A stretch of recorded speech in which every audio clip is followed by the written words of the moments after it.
ustedes han elegido predicar acerca del Sermón del Monte, y eso es maravilloso, porque el Sermón del Monte, Mateo 5 al Mateo 7, viene a ser, como bien lo han dicho ustedes, la carta magna del cristiano. Estos capítulos, el Sermón del Monte entero, es considerado por muchos como el sumo, la carne de la ética de Jesús. De hecho, fueron estos capítulos los que fueron levantados en tiempos de la Reforma Protestante por aquellos grupos que ponían más énfasis en el seguimiento de Cristo más que en la adhesión intelectual a algunas ideas. ¿Ya? Estos capítulos fueron entonces la sustancia de una vida comprometida y muy concreta en el seguimiento de Jesús. Jesús no se pronuncia mucho sobre doctrinas en estricto sentido teológico, sino que más bien a una ética, a una forma de vivir la vida de acuerdo a un modelo de bien. Entonces, podemos decir con razón, creo yo, de que estos versículos, estos capítulos, perdón, del 5 al 7, el Sermón del Monte, son la constitución de la ética cristiana. Entonces, que esta palabra nos ayude a ser seguidores. Y lo que me toca a mí comentarles hoy día dice directamente relación con uno de los aspectos que se pueden ver a la hora de entender las problemáticas que surgen dentro del matrimonio. Ya Belén al comienzo del culto hacía algunos comentarios que me parecieron súper pertinentes. Simplemente quiero decir de que el matrimonio está abarcando la totalidad de la escritura. Esta comienza con un matrimonio en el Edén y culmina con el matrimonio, las bodas del Cordero, ahí en Apocalipsis capítulo 21. Y curiosamente, la Biblia dedica uno de sus libros, El Cantar de los Cantares, a hacer un manual de erotismo matrimonial. Yo ahí tengo que ser muy claro, yo no creo, junto con muchos exégetas de la palabra, yo no creo la alegorización del Cantar de los Cantares como la relación de Cristo con la iglesia. Es una cuestión que surgió en la Edad Media. El Cantar de los Cantares es un manual de erotismo, es un libro de sexualidad del matrimonio, que es maravilloso y que lamentablemente los traductores medios puritanos y pechoños han oscurecido esta densidad maravillosa de este texto de Cantar de los Cantares. Entonces, si alguna vez alguien tiene un poquito más de curiosidad con respecto a eso, algún matrimonio, le puedo hacer llegar un poquito de bibliografía con respecto a ese asunto. Yo no quiero explicitar mucho porque yo soy un poquito tímido, entonces me da un poquito de vergüenza. Entonces, eso lo digo únicamente para enfatizar lo fundamental que es el matrimonio dentro de la revelación de la Biblia. Pero hay dos versículos que son muy esenciales a la hora de comprender esto. Me refiero a la carta de Pablo a los Efesios, capítulo 5, del versículo 31 al 32. Fíjense, es tremendo. Dice, por eso el hombre dejará a su padre y a su madre y se unirá a su esposa y los dos llegarán a ser un solo cuerpo. Y el 32 es tremendo. Esto es un misterio profundo. Yo me refiero a Cristo y a la iglesia. Entonces, lo que decía Belén al comienzo, la realidad más tremenda que le da la dignidad al ser humano es que seamos imagen y semejanza de Dios. Y esa imagen y semejanza de Dios se da en esta comunidad pequeña que es el matrimonio. Luego también se traducirá en la comunidad eclesial, la comunidad social, la comunidad de la fraternidad humana, ciertamente. Pero en primer lugar, en el matrimonio. Entonces, dicho esto, hay que poner mucho énfasis en la importancia que tiene el matrimonio. Es decir, el matrimonio que fue usado por los profetas, por ejemplo, para hablar de la relación de Dios con Israel, también se nos revela a nosotros como una cuestión sacratísima. Es decir, el pecado en contra del matrimonio es un pecado realmente grave. Y aquí es donde aterrizamos a nuestro texto, porque el Señor Jesús dijo, en un contexto que ya vamos a explicar, lo siguiente: el que repudia a su esposa debe darle un certificado de divorcio. Pero yo les digo que, excepto en caso de infidelidad conyugal, todo el que se divorcia de su esposa la induce a cometer adulterio, y el que se casa con la divorciada comete adulterio también. Aquí, en el contexto judío, israelita, en que está hablando Jesús, habían dos grandes escuelas de pensamiento. Ayer, igual que hoy día, no existe una unanimidad con respecto a esto. Esto es muy importante. No se puede, no se debe hacer una lectura unívoca del texto. Hay diversas interpretaciones. Y si nos ponemos a ver los vericuetos que la diferencia una de otra, vamos a estar hasta el próximo año. Pero, al igual como hoy día, en los tiempos de Jesús existía esta falta de comprensión unánime de cuándo se debía dar carta de divorcio. Básicamente, estas dos escuelas están agrupadas por dos grandes rabinos. Sus nombres son Hillel y Shammai. Jesús, curiosamente, tiene muchos elementos en común con el mundo fariseo que adhería a la figura de Hillel. Podemos decir, en términos muy extemporáneos, de que Hillel vendría a ser como un poco más blando, un poco más paloma. En cambio, Shammai era mucho más ortodoxo, más halcón. ¿Ya? Bueno, Jesús, en la predicación de Jesús, la enseñanza de Jesús, hay una serie de puntos en común con Hillel. Podemos decir que Jesús es mucho más condescendiente, menos estricto. Pero curiosamente, en lo que respecta a este punto del divorcio, Jesús tiene mayor grado de acuerdo con Shammai. ¿Qué decía Hillel? Hillel decía que una persona podía divorciarse cuando quisiera. Si mi señora le puso mucha sal a la sopa, eso era razón suficiente para que yo le extendiera a ella una carta de divorcio. Obviamente, de que eso era tremendamente complejo, indudablemente. ¿Ya? Tal vez aquí un pequeño detalle, era visto con mayor, hasta el día de hoy inclusive en el mundo judío, es peor romper el compromiso que divorciarse. Eso como paréntesis, me parece importante también enfatizar. Pero se dan cuenta, esa es la postura de Hillel, era súper amplia, era de una manga muy ancha. En cambio, la postura de Shammai va a ser la que va a estar reflejada en este discurso de Jesús.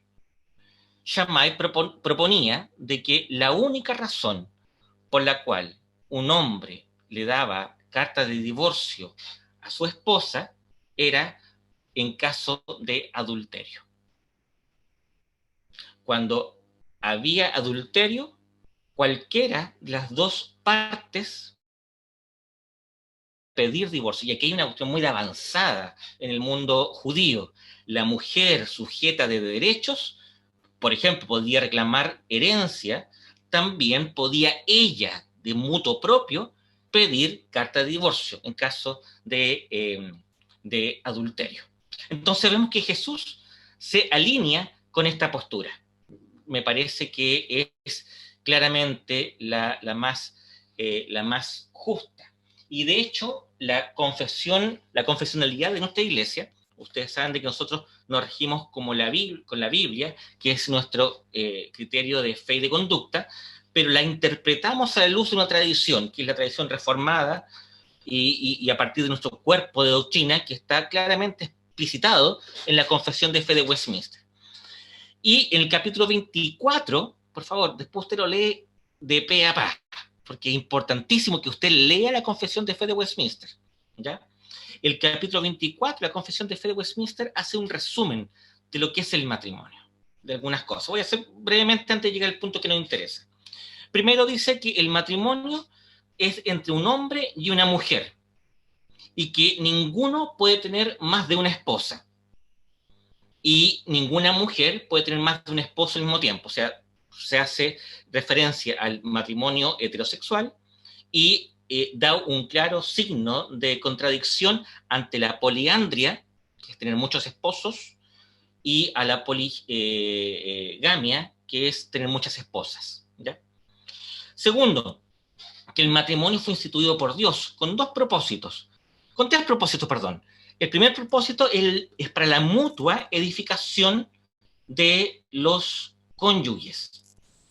En el amor ambos deben crecer. Es decir, uno se casa para hacer de la esposa una santa y la esposa se casa para hacer de su esposo un santo, para que ambos, los dos, puedan crecer según la estatura de Cristo. Y segundo propósito es el que puedan dar hijos y que esos hijos, como en tercer lugar, vengan a enriquecer la santidad de la iglesia. Tercera cosa, se dice de que las personas que se casan deben estar capacitadas para consentir. Cuarto elemento, de que uno no puede casarse en casos de consanguinidad y que no puede casarse uno con quien no profese la sana doctrina evangélica y reformada. La confesión es muy drástica, hay que leerla en todo caso en un contexto del siglo XVII, donde dice que un cristiano evangélico reformado no puede casarse ni con un idólatra ni con un católico romano. Yo conozco algunos que están medio complicados con eso, pero bueno, el punto es tan clarísimo, es tan claro en ese sentido. Hay algunos impedimentos para que un cristiano evangélico se case. Y aquí estamos, ya en el quinto párrafo, estamos viendo lo que está justamente explicando Jesús. Dice, el adulterio o la fornicación cometidos después del compromiso, si son descubiertos antes del matrimonio, dan ocasión justa a la parte inocente para anular aquel compromiso. Yo, para ser honesto, tal vez porque soy un poco decimonónico yo, con mi señora, la Paulina, el único matrimonio que yo conozco que se hicieron esponsales. La liturgia del esponsal ya nadie la hace. Pero lo que está diciendo aquí es justamente con eso, que si alguien descubre el adulterio dentro del contexto posterior a los esponsales, puede anular el esponsal o puede no realizarlo. Es como lo que hoy día se llama la postura de argollas, que es bastante más insípido que el ritual bonito de los esponsales. Pero bueno, algún día les voy a contar la historia cuando nosotros nos hicimos los esponsales. Se lo cuenta el tiro. La persona que lo hizo el esponsal dijo que nosotros éramos muy viejos, entonces hizo el ritual de matrimonio, con todas las preguntas. Le hubieran visto la cara a mi suegra. Eso es maravilloso. Yo lamento en mi corazón no haber tenido una foto de la cara de mi suegra cuando estaba viendo los esponsales, que en realidad fue una ceremonia de matrimonio. Pero bueno. Pero, ¿qué dice a continuación? En caso de adulterio, después del matrimonio, es lícito para la parte inocente promover su divorcio. Y después del divorcio, casarse con otra persona, como si la parte ofensora hubiera muerto. Mira qué sabio, qué realista es la confesión de fe de Westminster. Si dos personas están casadas y una de ellas comete adulterio, la otra con absoluto y legítimo derecho puede pedir el divorcio y luego de eso, si es su deseo, puede casarse. De la misma forma como si el culpable del adulterio estuviese muerto. Yo aquí muestro mis cartas. yo estoy absolutamente a favor del divorcio bajo dos condiciones, que la desarrolla después la confesión de fe. Primera, por adulterio, que ya lo vimos. Y en segundo, en el caso de abandono. Y ahí tal vez las escuelas de interpretación contemporánea son bastante más diversas. Eh, yo ya he acompañado a divorcios y he aconsejado divorcios. ¿Y en qué contexto? Cuando hay un peligro inminente en la vida emocional, en la vida espiritual, en la vida física. Hay un, ¿cómo decirlo? Hay un poco de ripio. A veces somos tan críticos con el mundo católico romano, pero muchas veces nuestra actitud o la actitud de algunos pastores con respecto al divorcio es más parecida a los católicos romanos, rasgando vestiduras cuando alguien habla de divorcio. No, el divorcio es absolutamente legítimo en casos de violencia, de abuso o de adulterio. ¿Ya? La confesión de fe de Westminster habla de abandono, en el caso de que el próximo párrafo, el párrafo 6, dice que en el caso de que una o dos partes se ausente y deje de existir, la persona abandonada puede presentar causa, ¿cómo se llama? Carta de divorcio, iniciar su divorcio con el propósito de hacer su vida. Yo creo de que aquí hay que ser tremendamente eh, realistas con lo que somos nosotros como seres humanos. Yo creo que la confesión de fe de Westminster, a la luz de la palabra, lo es. El divorcio no es lo mejor. El divorcio no va de acuerdo al plan primigenio de la Biblia. Ciertamente, el divorcio es algo doloroso, pero lamentablemente, en algunas circunstancias que ya han sido descritas, es la única solución que se puede llevar a cabo. Por lo tanto, una iglesia protestante, una iglesia presbiteriana, está abierta a la posibilidad del divorcio bajo esos casos. Por supuesto que debemos, como decía la Belén al comienzo, debemos atender todos los medios de solución antes de quebrar una relación de pacto matrimonial. Sin lugar a dudas, debemos ser presurosos a la hora de entregar el auxilio. De hecho, el último párrafo de la Confesión de Fe de Westminster dice que la Iglesia debe acompañar a las personas que podrían eventualmente divorciarse y no dejarlas a su mera voluntad. Es decir, una decisión dolorosísima como es el divorcio debe ser acompañada por los ancianos de la Iglesia, por el pastor, por los hermanos y hermanas de esta. ¿Se entiende? Eh, Debemos ser realistas a la luz de la palabra del Señor. Yo creo de que la invitación que Dios nos hace siempre es a ser buenos y a huir del mal. Sin embargo, debemos ser tremendamente realistas a la hora de cuando ocurren las cosas malas. Yo voy a ser súper honesto. Si yo me encuentro, como ya lo he hecho, frente a una situación de abuso y de adulterio, yo voy a recomendar el divorcio. Eh, Uno podría mirar a los amigos, a las personas que uno conoce y ver qué tan cierto es esto. Cuánta gente vive una mentira, cuánta gente sufre la violencia, cuántas mujeres llegan incluso a perder su vida en contexto de violencia femicida. No hay duda de eso. Yo quisiera hacer un estudio de caso. Creo de que el adulterio más terrible que se encuentra en la Biblia se encuentra escrito, no es el de David. Uno piensa el tiro adulterio, piensa el tiro en David. No voy a hablar de David. Voy a hablar acerca del que está reflejado en el capítulo 16 de Ezequiel. Entonces, si usted tiene su Biblia ahí, busque el capítulo 16 de Ezequiel, porque este capítulo viene a ser súper paradigmático incluso sorprendente a la hora de leerlo a la luz de las palabras de Jesús. No voy a hacer una lectura continua, voy a tocar algunos temas fundamentales porque el texto es completo, pero léalo, escúchelo a la luz de lo que hemos hablado ya. Fíjate, versículo 6, voy a comenzar ahí.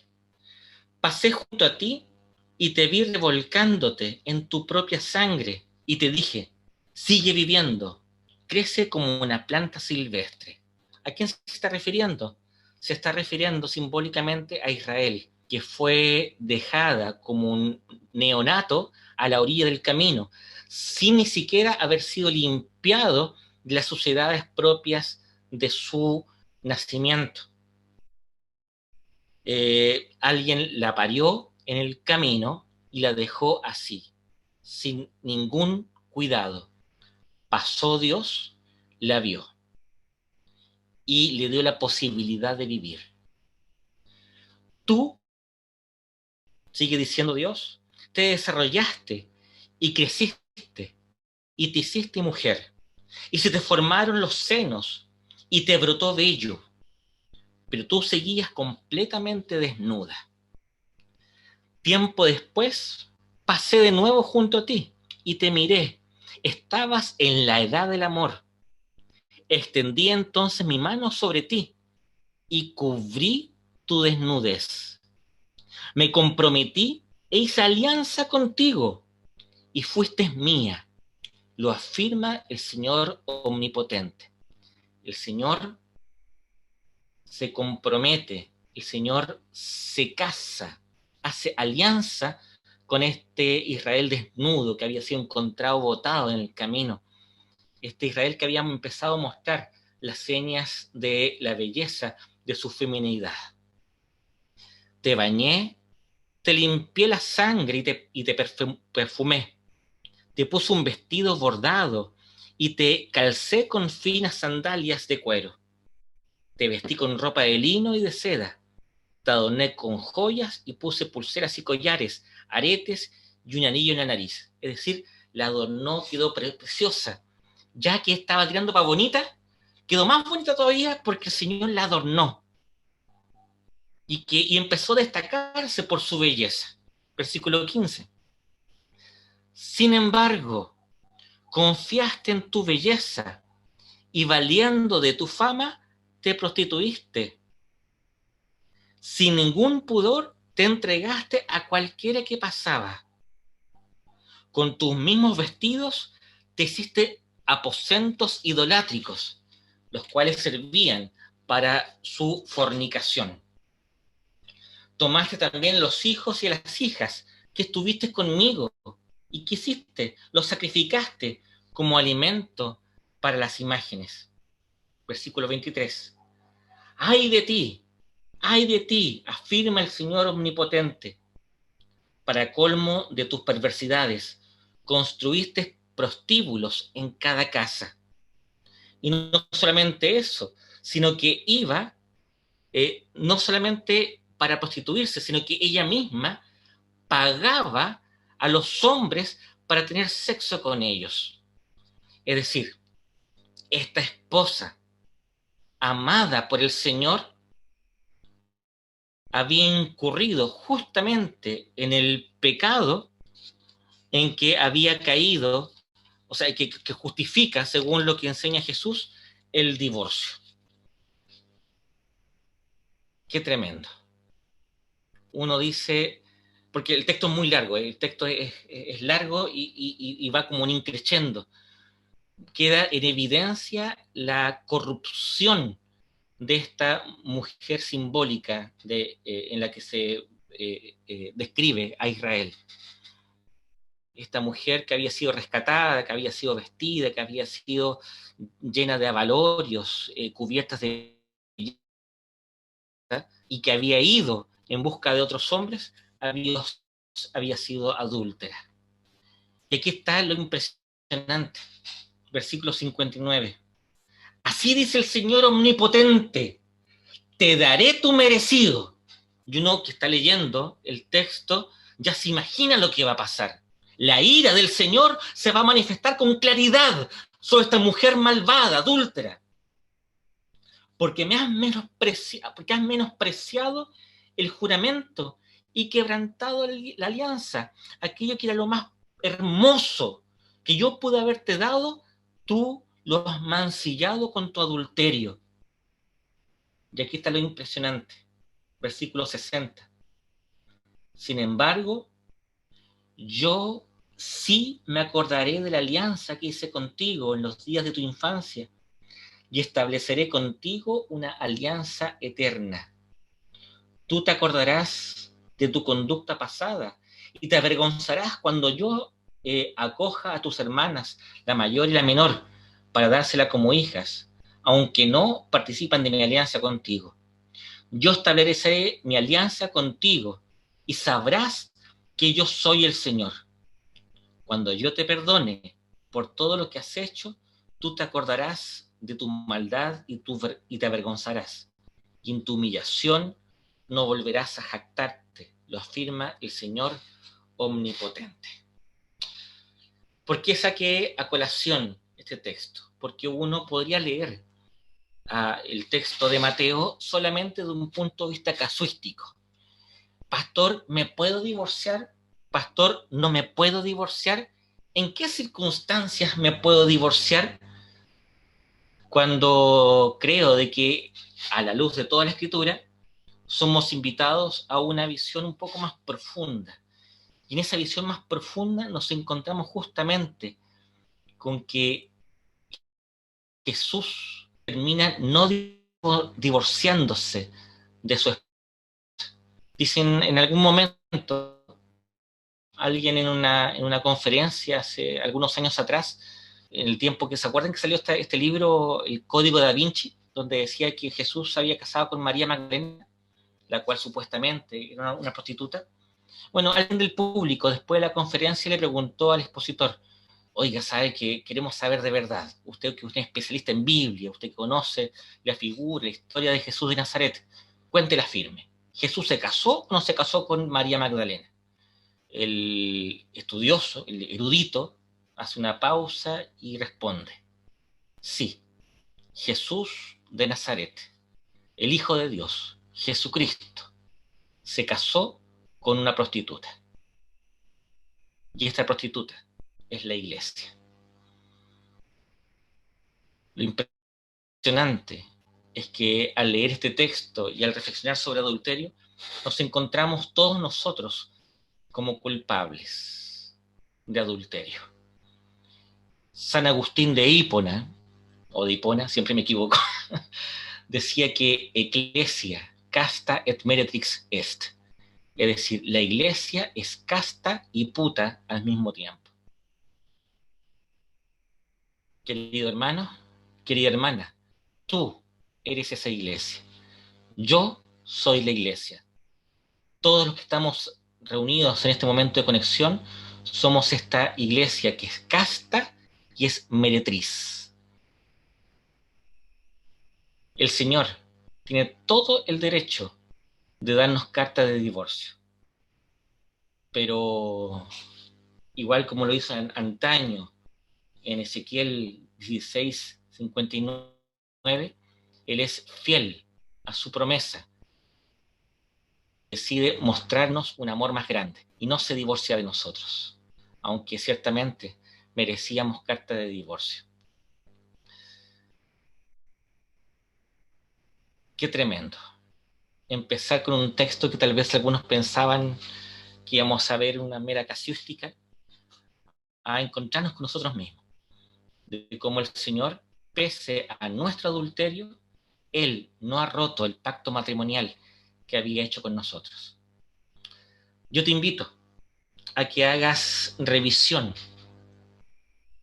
de tu historia de amor con Dios, que recuerdes cuando el Señor te encontró a la orilla del camino, recién parido y sucio con tu placenta, de cómo Él te recogió, te limpió, te adornó y se casó contigo. Y a continuación recuerda cómo tú, consciente del amor de Dios por ti ha sido una y otra vez detrás del adulterio que ameritaba el que el Señor rompiera contigo. Y sin embargo, hoy día, ahora, Dios te perdona ese adulterio y vuelve a recordarte de que Él es fiel y todo amoroso. Ciertamente, debemos luchar para que la santa institución del matrimonio sea un reflejo de esta historia de amor entre Dios y su iglesia, entre Dios y su pueblo elegido. Debemos esforzarnos, debemos ser diligentes en que prevenir el adulterio y de esa forma prevenir la posible causal de divorcio, pero siempre poniendo los ojos en que nosotros, adúlteros, hemos sido perdonados por el Señor. Que Dios, en su Espíritu Santo, nos dé del Espíritu de Jesús, este Espíritu tan humano, este Espíritu tan condescendiente, tan consciente del barro del que estamos hechos. Yo no sé, no conozco a la iglesia de Temuco, no conozco algunos miembros medio champurreados nomás, pero sé de que pueden haber casos de personas que han rehecho su vida a partir de experiencias de dolor, fruto del adulterio, fruto del abuso, fruto de la violencia. Yo quiero decirte que Dios te ama profundamente y que no te condena. Si tú hoy día estás en silencio, y créame que como pastor esta es una de las cosas que más me han dolido, ver tanto adulterio escondido en la iglesia, algunos por años, te invito a que te arrepientas. Porque si yo sé, ten por seguro que voy a estar alentando a tu esposa para que se divorcie de ti. Que el Señor nos dé fortaleza y nos anime cada día a la búsqueda de un bien mayor, conscientes de nuestra realidad. Dios no nos pide que nos imaginemos algo que no somos.